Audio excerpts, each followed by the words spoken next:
आज कहाणी सांगते एका वेड्या वादळाची. आज कहाणी सांगते एका वेड्या वादळाची. एक वेडं वादळ होतं, थोडं खचलं होतं, थोडं अपयशानं पिचलं होतं.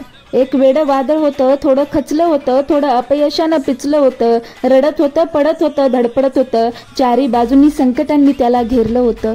शोधत होतं किनारा नकळत, शोधत होतं किनारा नकळत. एकाच वळणावर भरकटलं होतं, पण सध्याला फाटा नाही आणि संयमाला दुजोरा नाही. पण सध्याला फाटा नाही आणि संयमाला दुजोरा नाही आणि कष्टाला पर्याय नाही. हे सूत्र त्याला फार छान माहिती होतं. हे सूत्र त्याला फार छान माहिती होतं.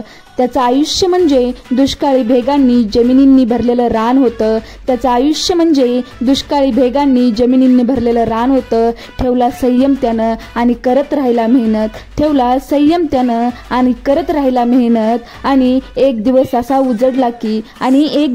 उजडला की त्या दिवशी त्याच्या जीवनाचं सोनं झालं होतं. त्या दिवशी त्याच्या जीवनाचं सोनं झालं होतं. त्याला फार फार मोठं यश मिळालं होतं.